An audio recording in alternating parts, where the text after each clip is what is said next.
Kisah Abu Nawas yang menipu penjaga istana. Suatu hari Abu Nawas ingin menemui raja, tapi penjaga istana melarangnya masuk. Penjaga itu berkata, tidak boleh sembarangan masuk, hanya tamu penting yang diizinkan.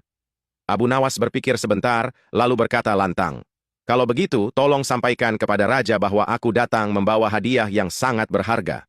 Penjaga penasaran. Hadiah apa itu? Abu Nawas tersenyum misterius. Hadiah ini tidak bisa aku sebutkan. Hanya raja yang boleh melihatnya. Karena takut kehilangan kesempatan, penjaga buru-buru melaporkan ke raja. Raja pun memanggil Abu Nawas masuk. Setelah masuk ke ruang istana, raja bertanya, mana hadiah berharga itu, Abu Nawas? Dengan santai Abu Nawas menjawab, Tuanku, hadiah itu adalah diriku sendiri. Karena hanya aku yang bisa membuat Paduka tertawa, sedangkan emas dan permata sudah banyak di istana. Raja terbahak-bahak mendengar jawaban itu. Penjaga istana yang tadi melarang hanya bisa menunduk malu. Akhirnya raja berkata, benar Abu Nawas, kehadiranmu memang hadiah paling berharga bagiku. Pesan dari kisah ini adalah, Abu Nawas mengajarkan bahwa kadang kecerdikan dan humor lebih berharga daripada harta. Pada suatu malam yang gelap gulita, Abu Nawas sedang tidur lelap di rumah kecilnya.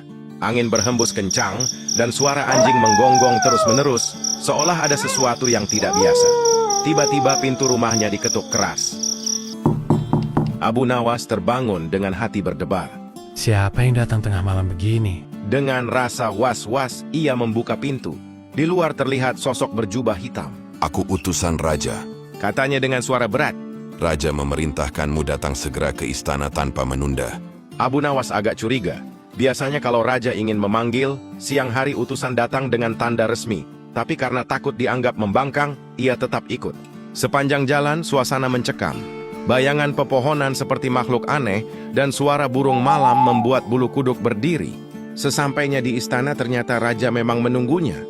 Abu Nawas, di gudang istana ada suara aneh setiap malam.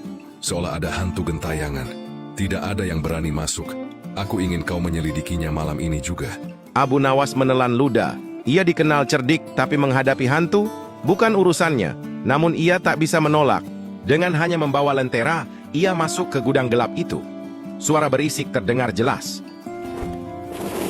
Abu Nawas berdoa dalam hati, lalu melihat ketumpukan gentong. Ternyata bukan hantu, tapi seekor kucing besar sedang mencakar-cakar gentong sambil menimbulkan suara menakutkan. Abu Nawas keluar dengan tenang lalu berkata kepada raja, Tuanku, hantunya memang ada. Tapi ia suka sekali makan ikan kering dan beras. Kalau tuanku ingin menakut-nakuti rakyat, pelihara saja hantu ini. Semua orang yang mendengar tertawa terbahak-bahak. Tegangan malam itu langsung berubah jadi kelucuan khas Abu Nawas.